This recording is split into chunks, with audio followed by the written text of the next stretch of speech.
everybody.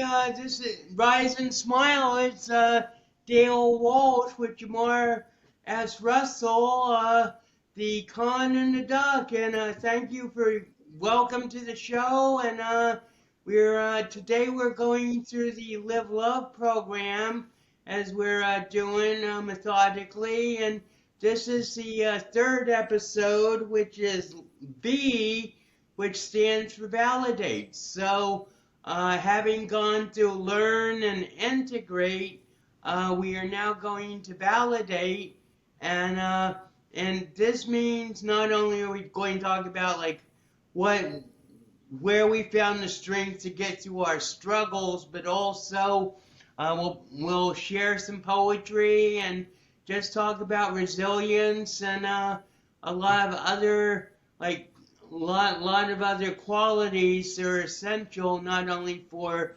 success but also for thriving beyond surviving. And as I guess you've been in a situation of surviving for a long time at times, right, Jamar? Yes, sir.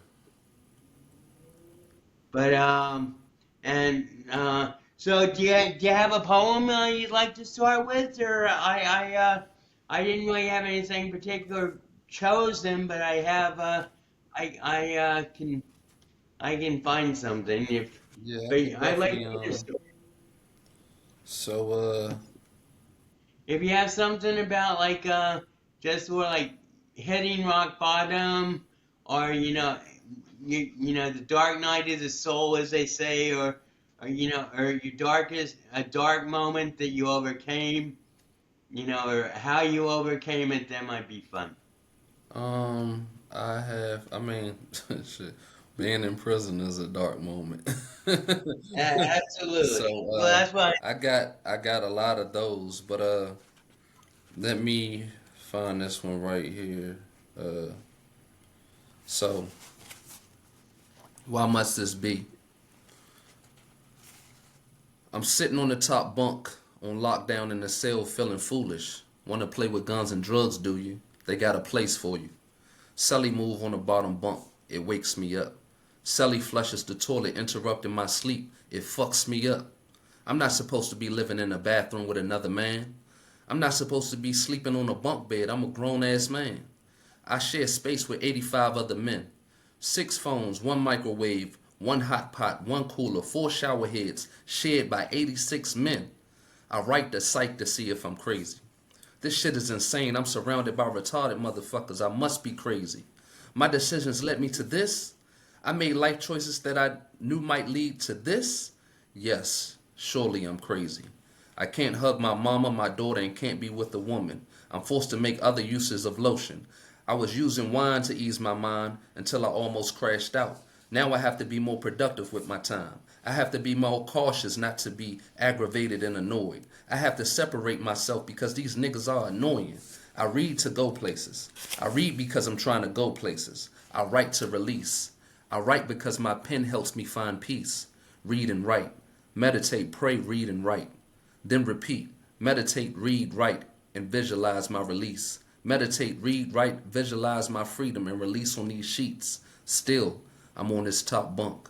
Why must this be? That's a great progression, right near the end, before you say I'm still on the top bunk. It's contrast is amazing. So, yeah, it's so it was it pray, meditate, rewrite, Read and write. rewrite. Yeah, that's Yep. from out of the My Live from the and Pen what too. book is that? Live from Yeah, Live from the Pen too. and Reloaded. so you have 8 books, is it? You have 2 children's I books, have right? 3 children's books. They're ebooks. Um, and I done lost track of how many poetry books now. Well, that's a good thing. Yeah, it's at Then least keep 7 of them. producing. Yeah. I need to do more. I need to do more books and less scribbling. I think I got like 5,000 I can circulate. But so talking about so obviously what is the validation you found in poetry that really? I mean, I conducted this myself, but what I found reflected in your poem is the sense of like the power of the word to like really maintain sanity when ultimately you feel you're surrounded by psychosis. And that's why I wrote a lot, but it also helped me very much when I was in the hospital to just realize the import of my words and how they could be misinterpreted. So this really helped me as a poet to grow as a poet because every word became a precise weapon in the growth of the exposition of the work. Yeah, definitely. So when it comes to validation, really, I think it goes back to um, when I was talking about even when I realized it was a turning point. Um, analyzing myself and then seeking out God and everything. And so scripture had a couple things that happened. So when I was in the church real heavy, before I got back into the streets, I was appointed junior steward. I didn't know what a steward was. Right. I was just like active in the church because prior to that, I had been on house arrest. I had been on probation on various jurisdictions. Then I got set back in DC jail, and I was really trying to get my life together then, right? So I was just like, man, go to church, do the things that I'm supposed to do, and looking for that to have my life right. And so fast forward to me being in prison. Um, then I actually got to learn what a steward was, and even through the parable of the talents, which is always something that I look towards, and it was like basically God gives us whatever our talents or abilities are, and it's our job to multiply that. So after Right. analyzing everything and knowing that, I was decided on I can write, and this is what I'll do. It was like, okay, now how do I multiply that? How do I use this? And then it just was like keep on producing and come up with a plan. So there's scripture where two of the disciples are fighting to see who's going to be sitting on the right side of God. I mean, on Jesus, Right. right? Right. And so Is it James and John? yeah, yeah. James, So, John, and and he's yeah. like, the greatest among you shall be your servant. When he said that, it's just like, all right, service. Service is key. If you think about any of the greats throughout history, they served at a great capacity. So it was more so, okay, how do I serve? How do I show up, with this? Um, a lot of work had to be done, I mean, as far as me, but with everything else, what I did notice is that with my education and with things like that, I could help people. I could help people whether it was informing them, whether I could do things for them. And sometimes it was writing letters, sometimes it was typing up stuff. And this is throughout various parts of my Right. incarceration because, of course, I wasn't typing up anything in the county jail, but still, it might have been help with some hygiene or give somebody some advice or whatever it is. It's just figuring out ways in which to serve. I was a teacher's aide for a point of time, a scribe for the blind, in the school education building, um, and it's just doing what I can from that standpoint and managing whatever I had because all of the people that I seen basically in the stories, whether it was in the Bible or not, those that served at a great capacity, they were blessed. So that was the other thing I was determined to do is be blessed. So Right. yeah. So the validation, I guess it came with seeing how those things help others and then help myself. And another thing about that is the more you serve, the more you feel within the love of the Lord.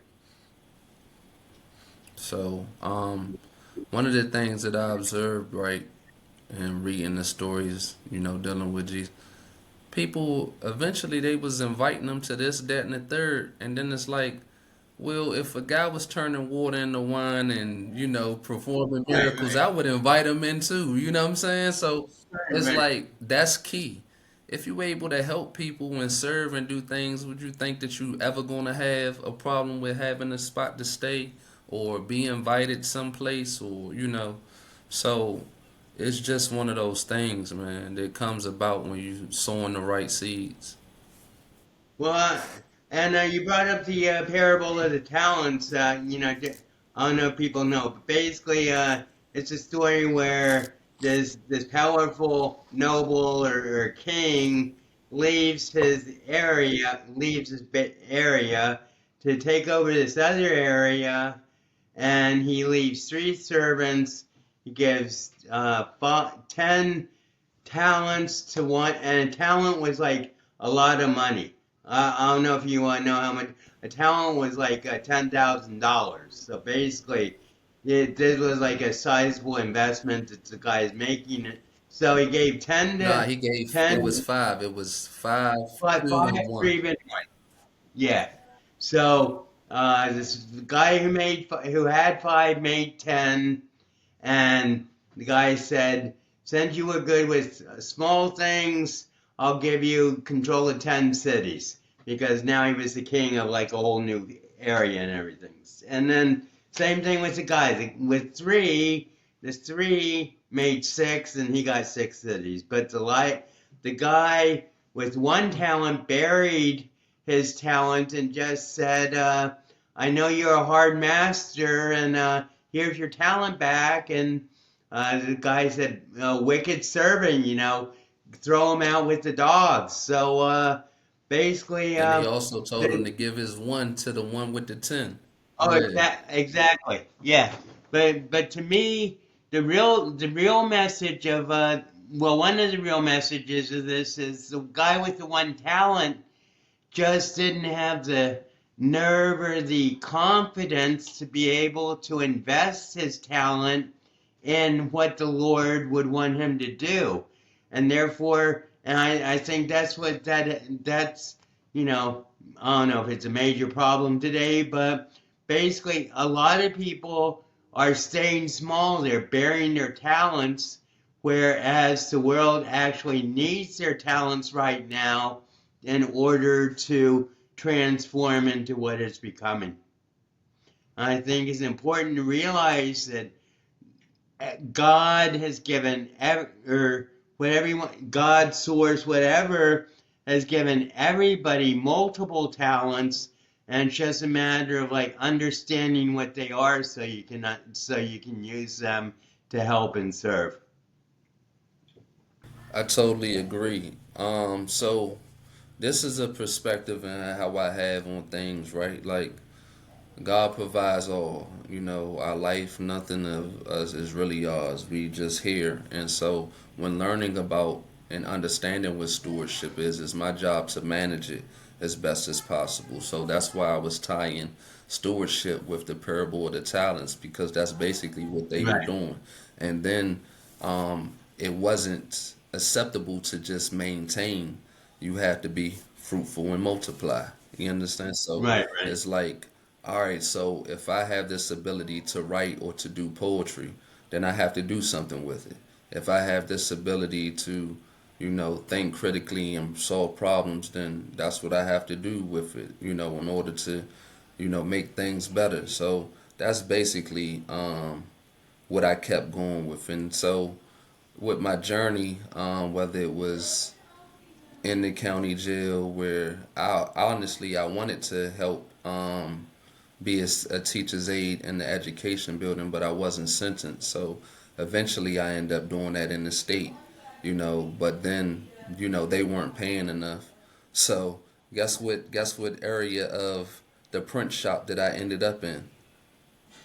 The book publishing. No, validation. Oh, okay.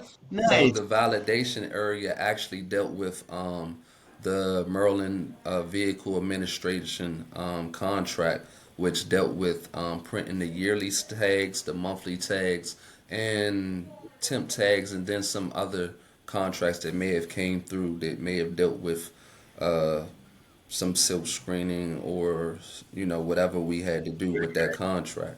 And so, you know, we speaking about validation, and then that capacity, I was able to do a lot more to help people because I've typed up and worked on creating zines, which is like a poor man's magazine, pretty much, Right.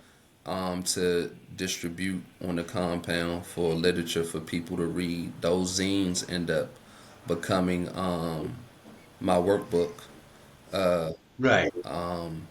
One of them also ended up becoming the book April because I did the 30 poems in 30 days, the exercise for Oh, in okay. America for for April. For National Poetry Yeah, Month, and right? I was able to work on typing up a lot of things, whether it was letters to whoever, or even like I said, helping other people with their petitions, whether it was, letter to their attorney, motions, reconsideration, Right. 8505, 8507, because, things like this, it costs, right?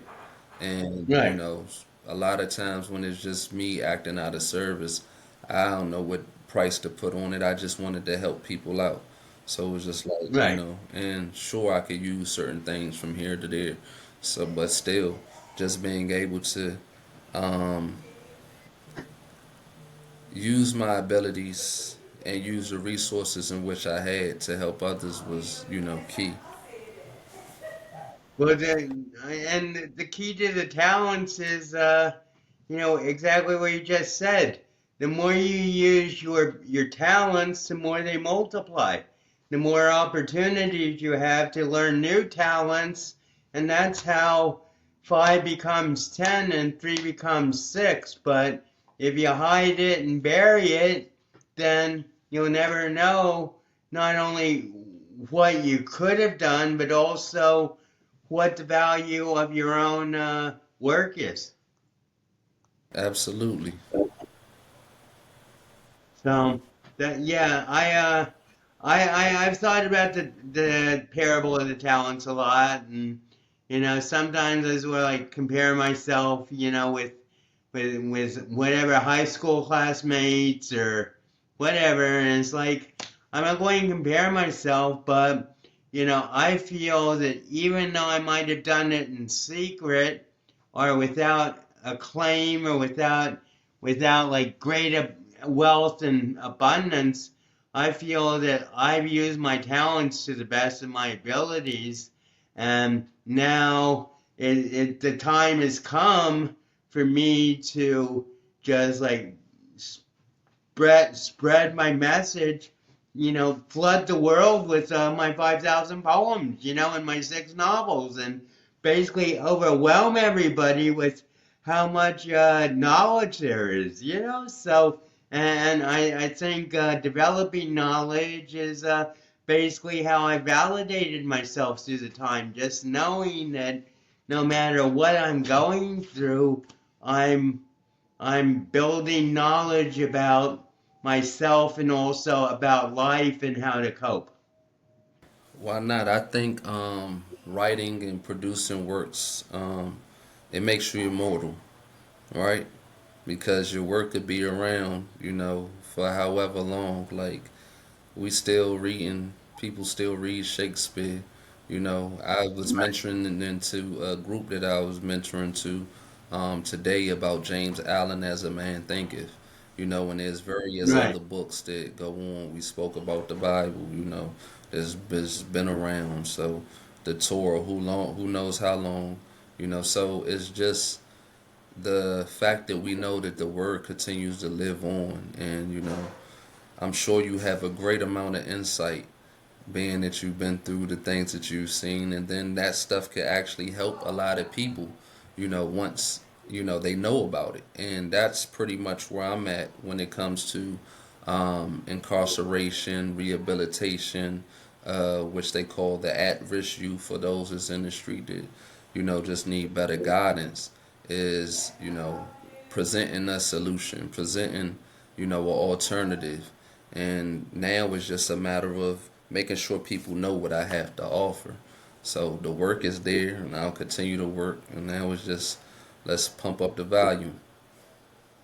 And I think the complementarity of of this podcast is really like important because basically you were incarcerated in a physical prison, and I've been incarcerated in a mental prison, and we both managed to basically write our own freedom, but and we've talked about this a little bit before about like you know in prison you usually know how long you're going to be, but in a mental hospital you don't know. So that's but just the fact that I got out 15 times, just shows to me I was sane all the time, and ultimately, everybody who said I was psychotic, there's a psychotic ones, but I won't go into that. But my validation comes from my knowledge that I have survived and I have persevered through many things, and you have too, that other people just can't imagine. I think that's really like what the value of this podcast is because I mean, I'm sure there are other podcasts that have people, people who've been in prison talking, but I think we have a unique perspective because of our mutual experiences. Another thing there which I had to reflect on was the things that I survived. And because I survived those things, I felt like I was meant to be here. When looking at those stories of various people in the Bible, and I always look towards Joseph because, of course, he had, been Right. incarcerated amongst other people that was in the Bible. But take a story like his where um, regardless of whatever it is, not only did he survive, he thrived, you know, and continued to be a good steward with what he was blessed with. He had his dream, and he continued to go on. But let's say even a guy like Moses that was used, committed murder, went on a run, and he had the knowledge of his past as far as being in the house with Pharaoh, so it wasn't like he was unintelligent. He was able to use that to Well, be able to lead people. he could have been an elite, Exactly. an elite Well, he did. He leader. did end up Egyptian. becoming an elite leader, but all of this stuff was preparation. So the things that he survived, or even David, like you think about, he was the shepherd, and they say he killed the lion and killed the bear. Like that's not something that average people do. You know what I'm saying? He learned how Right. to work that slingshot to be proficient with Right. that. Right. You know what I'm Yeah. saying? Like if you think about it, he had a gun. He had a primitive gun. You know what I'm saying? So, Right. because ain't no other way a stone is sinking into somebody's head. So, Right. um, these things prepared him. And looking at these stories and so it's like, all right, I survived getting hit on the parkway, like in the car, like just fractured my pelvis. Could have died. I survived having a pistol on my head. I survived another situation where, they did come around and I had to run from that. Survived drugs, survived all these other things that, potentially could have maybe killed me, or even things in which how I was riding dirty, in which I mean riding dirty, I meant like had drugs or guns and stuff like that that could have had me in the federal institution or Right. something Right. because of interstate trafficking or something. These other things, and I got set down for this, something that I wasn't really doing. You know what I'm saying? There was one Right. incident, you know, what was necessary for me to basically analyze my life, because it was so severe. If I would have got when I got caught before going to jail dealing with drugs and stuff like that, that never deterred me to stop. Like, sure, I stopped for a moment, but it wasn't enough to really just be like, you really got to change your life and stay, on this path. Absolutely. And some, well, obviously, changing your life is a major step, but it's also a step that a lot of people refuse to take just because it's so scary, because I'm just thinking about when I gave up marijuana after basically 35 years of a lot a day, it's just like I was scared, and I thought, I didn't know what was going to happen, but I survived. But I agree, there are a lot of things that you and I, I survived, you survived, that really like sort of add up to like a blessed life. And and especially you know, especially if you're in a situation where you don't have any choice about what's going on, it seems like that's where your faith is either built or crushed. Well, the choice always, just resides in us, because it's like, what you gonna do? You have no control over the external stuff. I mean, now you Right, don't really have as much. I have more freedom, but I can't control what nobody else does, you know. right, But like in that situation, it's really like, all right, now, what am I gonna do with this? Is it gonna be a coffin or a college? You know, and what am I gonna do with myself? And actually, I was able to escape in books. Like I've read so much, a lot of things. I'm not going to say whatever I got my hands on, but at some point in time it was because in the county jail there was no official library where I was. I've been in other county jails where they have libraries, like nice libraries, but where I right, was in PG County in their county jail, um, it was you go to the law. I mean, you go to the law library, and then when you come back, you bring a box. Somebody brings a box with these books, and you just drop off whatever was donated, and people had it picked. right, You had a lot of people that get the Tom Clancy or the Robert Ludlow, I believe that's who it was, right, or right, detective stuff, John Grisham, stuff like that.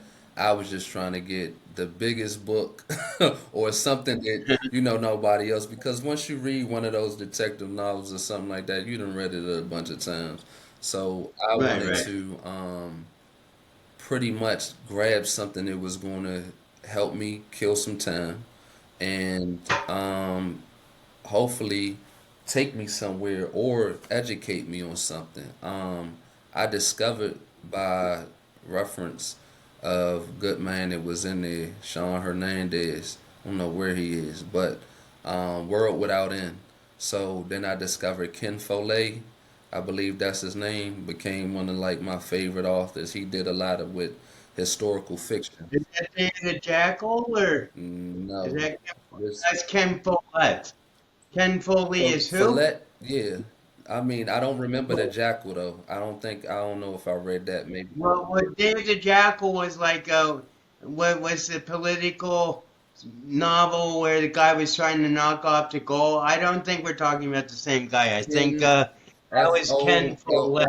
Yeah, Follett, whatever. I might pronounce it wrong, Right, but he right. had the World Without End and Pillars of the Earth, and that was what got me on. And then I just started reading a bunch of his books whenever I could find them, and Right. that was a good way for me to pass time. And it was very creative how he would incorporate these fictional characters with history, So yeah, That same sounds guy. like Yeah, David same guy. Jackal. Definitely, yeah. Yeah. Yeah. So I very much enjoyed him, and so you had people like him that was making careers out of writing these books, and as many books as he had, I'm like, I don't even know how he pumping these things out like they are. And they were good, Exactly. So, but though I wasn't doing novels, it was still like I'm gonna use this poetry and I'm gonna make a way, Right. you know. I did eventually go into like maybe some short stories and stuff like that, but I didn't do as much with it like I would like, you know. But hey, Right. it's this is my talent. I've been able to use it to tell story, and it's been working. Well, getting back to what you said about like writing is immortal. That's what I feel. Being a lifelong bachelor without kids and everything, I really feel, especially my novels. I feel are all my kids, and maybe that's why I've never gotten published is because I'm so protective of them. But I have published my poetry, and I want to publish a lot more poetry, excuse me, a lot more poetry. But the validation I found through poetry is absolute. And it's been building a mountain basically since 1985 of like self-belief, self-worth, and that's something we talk about in the other podcast is sovereignty and basically how all power comes from within. And we were talking about this a little last time, but uh, the power to overcome adversity comes from within, and you can look for a savior outside yourself, but ultimately you're going to have to turn within to Yeah, save yourself. nobody is coming to save you. Right, So right, that's one of the things too, you face with in prison, right? It's like, right. you know, eventually you have to understand that it's you in there by yourself. And I mean, not by yourself, because of course there's other people around, but you have to rely on yourself, right?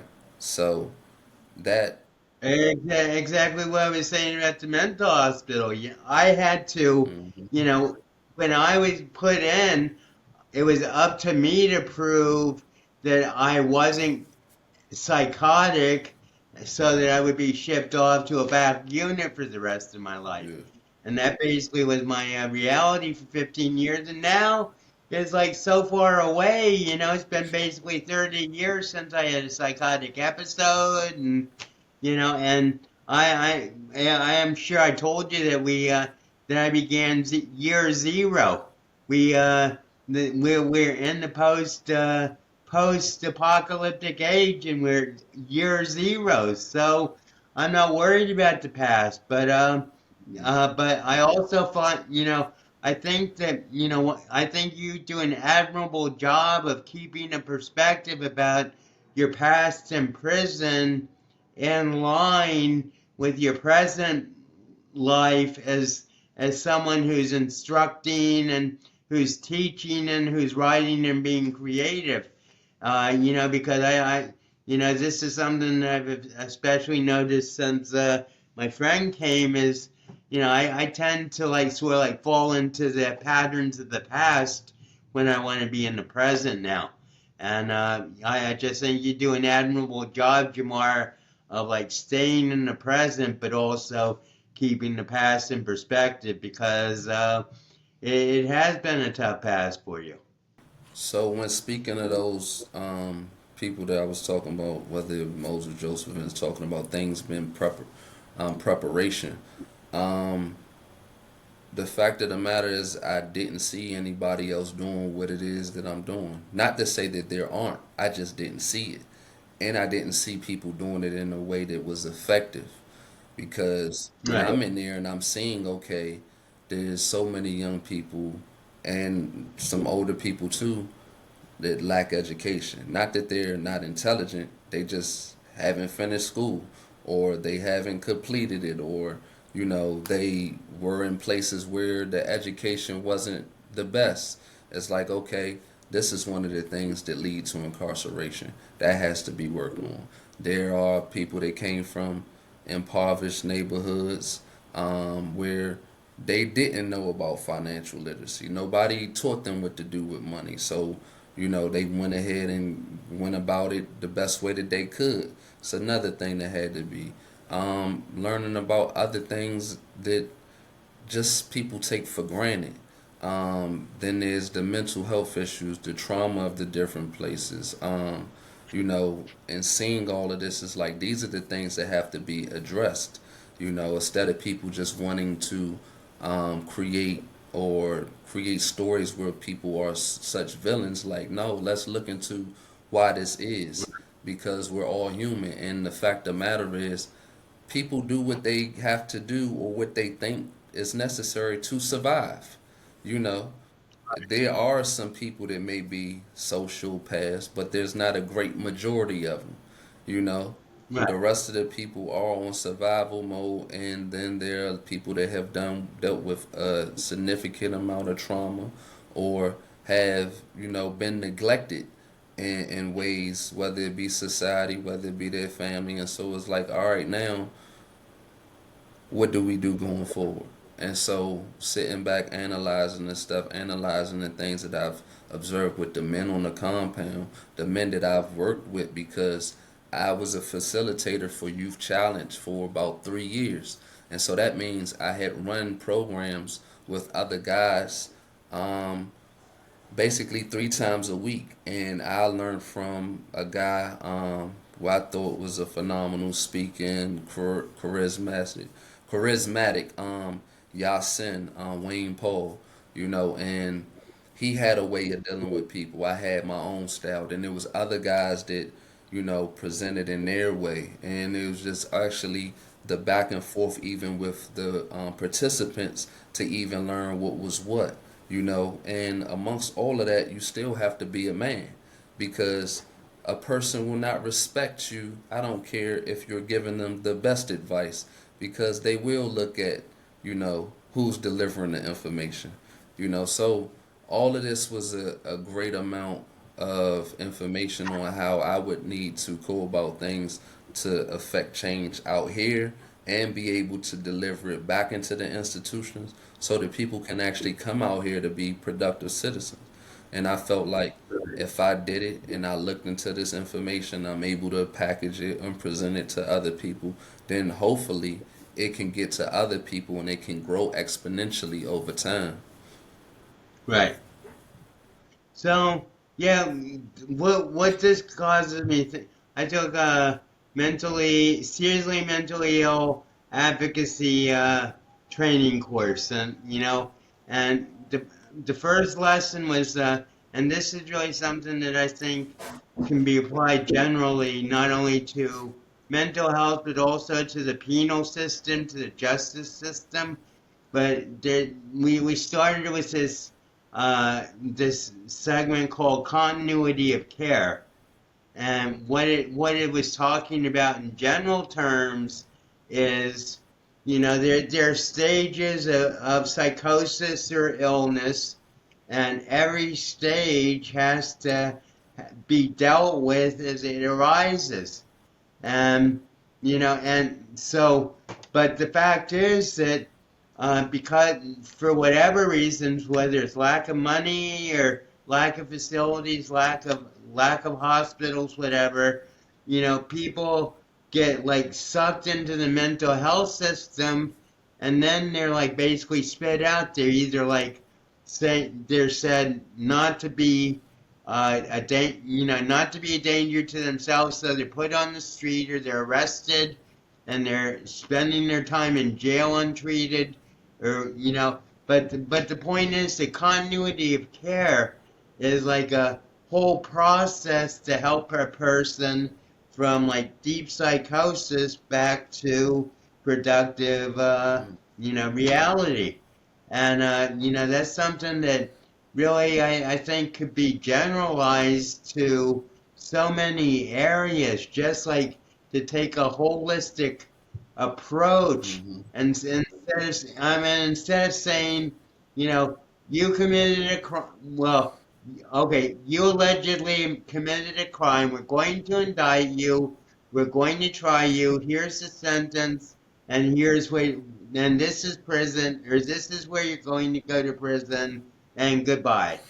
And I mean, that's basically just like the first step, or the first two or three steps this continuity of care I'm talking about, because and you obviously know a lot more about this than I do, but from about the prison system. But it there needs to be like guidance within to help people readjust without again once they're out. So That's I, my opinion. excuse me, go ahead.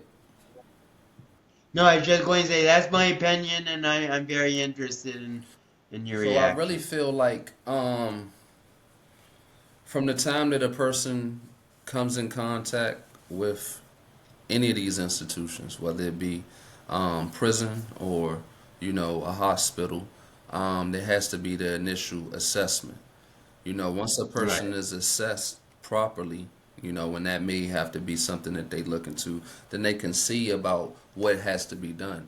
And that was something that I thought would have been key, because they said years ago in the Maryland system, they had a MAP system, which would basically tell a person what they needed to do in order to, get right, up for parole or whatever. So that, I don't know why they got away with it, but I would personally love to see, okay, if you don't have your GED, all right, get your GED.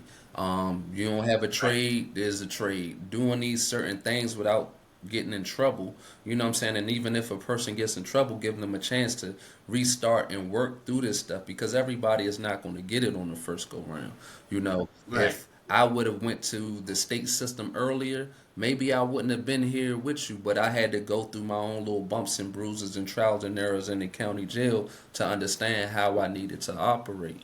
So, an assessment is need to be done from day one, so it can help people on what they need. If there is certain things that have to be done, whether it be substance abuse treatment or whatever, these things have to be looked into, because all of these play a factor on whether somebody is going to be able to be productive in society. And without giving them the help, then you're basically, you know, fending them to their self. And if they hadn't got it right the first time, would make you think they're gonna get it right, with less resources in there. And right, that was something that I think. No, I was definitely having a conversation with somebody about this before. It's just the fact that in prison, actually, it was in a group. In prison, it's not really helping a person unless a person has the mind to do so, because um, state pay where I was for sanitation was like $26 a month, or 35 depending on what was going on, or maybe it was 35 in the kitchen. Now, that's not enough money to survive on, right? Because right, Tide Pods with detergent might cost $8, right? And that may not even last you for a month. And anything else, toothpaste or whatever, all your basic needs could take up that state pay very, and I'm saying quickly. So what right, if you needed anything else? Or what if you needed some food or stuff like that? Because it wasn't like you were getting fed the best. A lot of the food was probably, I don't know, stuff that was donated, or stuff that I even heard that, somebody said that they seen on the box of the chicken, it said not for human consumption, but this is the stuff that they would right, feed us. So it's not like we're getting everything that we need or is being prepared the best way. There was so much stuff that was being thrown away that it was ridiculous. So, um, well, I'm gonna go back to my point. It's a breeding ground to learn how to do more crime, how to become more criminal, because people are right, going to figure out ways to break law so that they can actually make more money. So if you're putting a person in that environment and they're not, you know, intentionally trying to do better because they're hungry, because they don't have stuff, because these other things are happening, then they're going to go into survival mode. So therefore, you're creating more and better criminals. And if there's seasoned people that have been doing this, when the young people come, what you think they're gonna do? They're gonna learn from the other ones that actually have some money. They're not gonna care about, like, okay, right, somebody that's square, or okay, you reading all those books, all right, whatever. We over here, you know what I'm saying? So right, is not doing the rehabilitative part that it's supposed to do. When I was studying about the system and what it was supposed to be designed to, so I could plead my case for myself as it was doing its job, I learned that prison is supposed to punish, deter, detain, and rehabilitate. Now it definitely detains and punishes, right? But I'm not 100% that it's going to deter everybody. And it damn sure isn't doing the rehabilitative part because with lack of staff, you can't have the program. Right. People can't just go out and do this and that. Like you have to present like one of the top things is security. So they're going to make sure it's secure. You know, keep you locked Right. down. You know, you're not going to be able to do this or do that or whatever, even if it is beneficial to you. So these are the things that I was looking for how to make an improvement on and a proper assessment, getting the right people there as far as social work or people that can help with the therapeutic process, like you were talking about holistically, giving people the right information as to how to go about things is what ultimately helps society in the whole because a lot of people will return. And Right. those of us that have came through the reentry program and here in Maryland and PG County, the majority of them men, they're doing well. And when you have strong men in the presence, it changes the atmosphere. Then other young Right. men can see the standard of what they need to become, you know, instead of weak individuals or shisty individuals or whatever. You'll still have those folks that have a impact, but those that go through things and they see what see that the fire is hot. It's like okay, let me see. But this is the work. This is what I'm pushing forward. So this all made me think of a quote. So apparently some criminologist said this, like a long time ago. But he says, at first, when people are exposed to crime, they abhor it and they hate it. Hmm.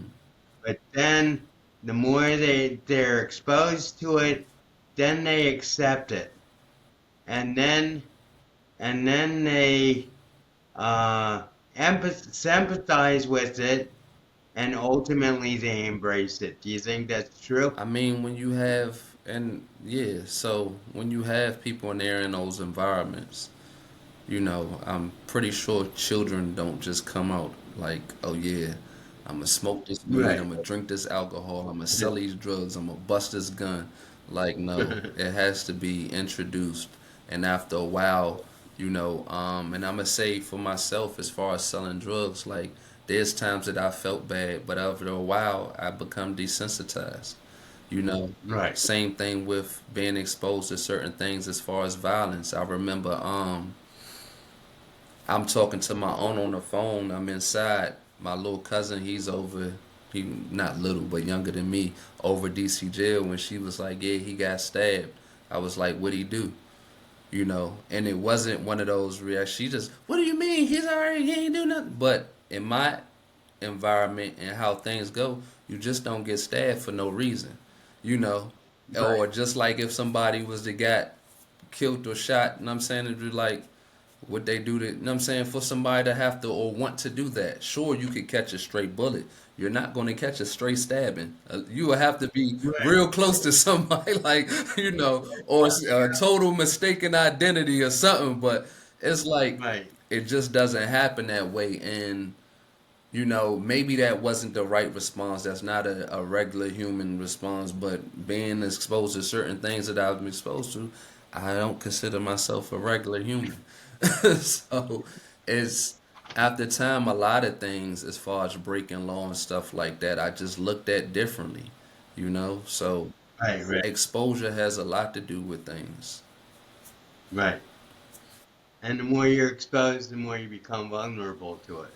You succumb to it. I remember at one point in time, was, so my father was, amongst many things, he, was an addict.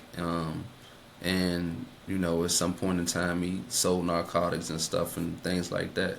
He also was in the Air Force once upon a time. So it's not like anybody is just one thing, but I knew at one point I was like, no, I'm not selling no drugs as a child, as a youth. But then certain things happened, and it was just like, okay, this is what's gonna happen. This is what it is, you know. So something has to go wrong for a person to decide that they're gonna do something that they know is wrong. And also, never say never. How about that? Yeah.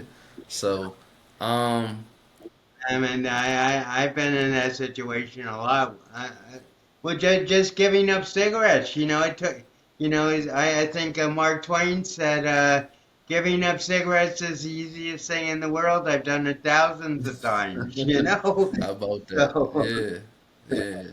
but it's the same sort of thing. I mean, in order for real change to occur, you have to be able to have the perspective to see what needs to be changed in the first place. So to bring this home with the validation thing, um, purpose, I really had to pray to God, humble myself, which I was definitely humbled. A person would do that, and figure out what all this is for. Cause it was like, well, I'm still breathing. I still have life.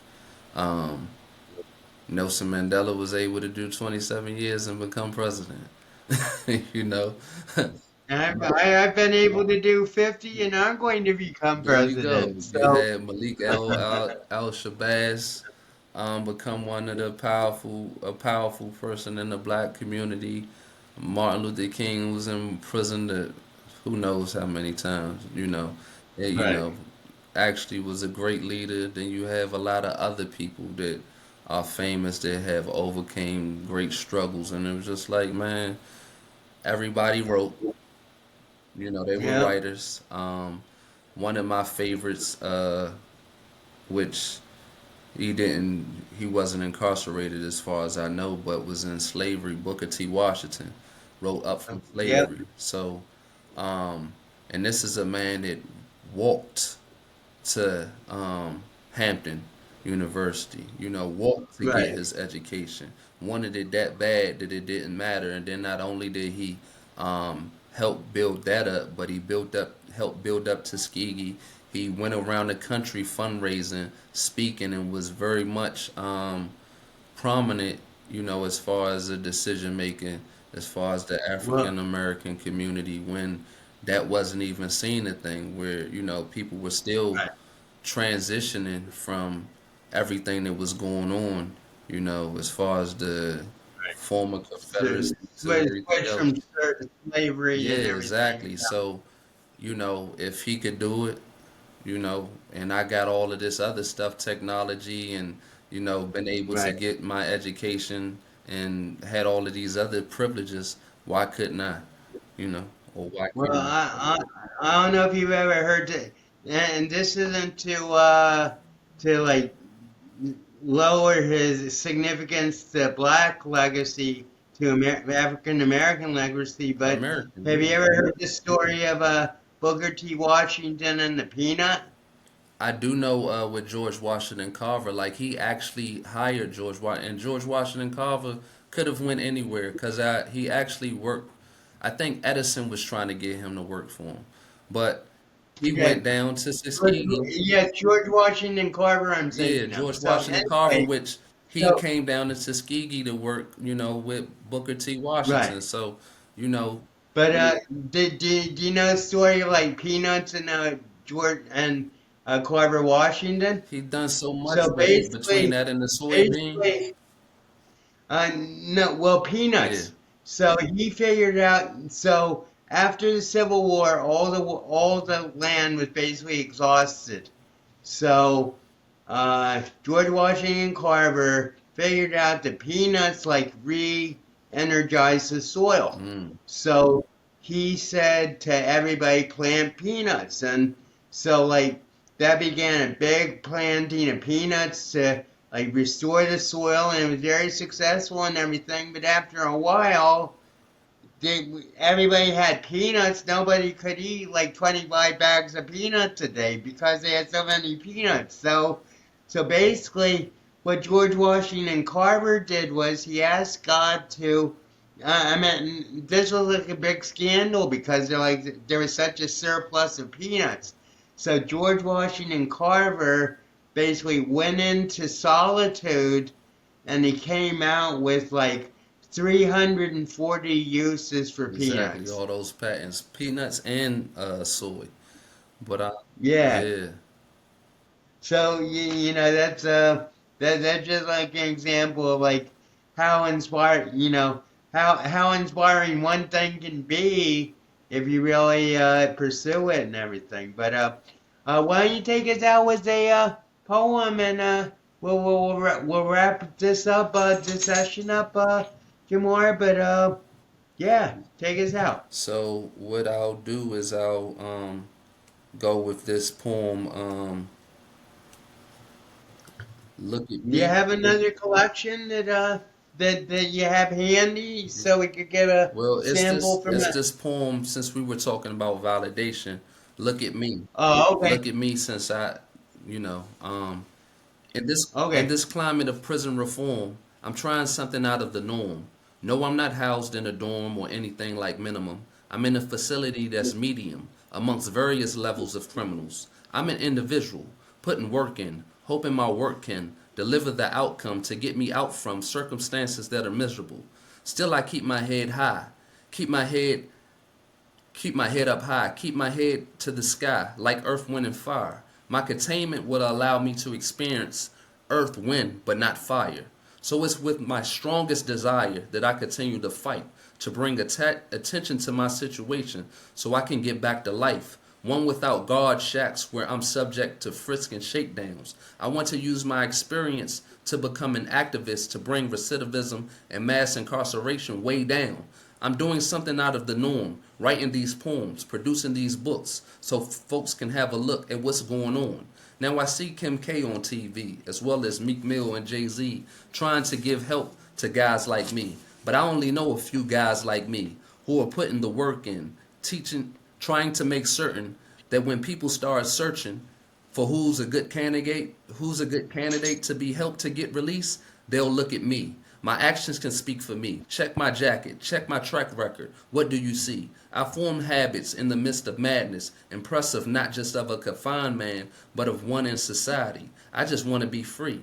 Let me be of service and offer the youngins something that wasn't offered to me. Yes, we have to reform prison, but my real concern is out in the streets. Why do I have to catch them for youth programs after they have already been in correctional facilities? I ask for you to let me be of use in the community. I ask that if you want to help someone get free, that you choose an asset. Look at me. And that's out of Live from the Pen too.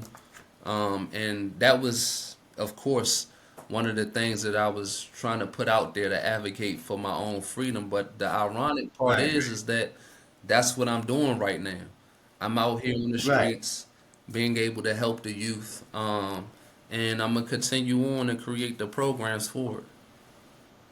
And it's and we're going to continue to work it together. And I think I told you I'm going to Colorado Springs. I'm calling this the trial run of the Dialina body, because I am now fully Dale. Not all 9 parts of Dale have been There united, we go. and it's all in one body. But this is the first time I'm leaving Teaneck, Hackensack City, and then my fully developed bodies. So we're looking to leave a presence and an aura behind us as we drive that's going to affect That's America. great, man. I wish you the best, man, and hope you enjoy your trip. Okay, well, have a great time, and thanks a lot. And we'll do next week is explore, and we'll don't leave yet. I'm just going to close this session, and I want to say All something. right.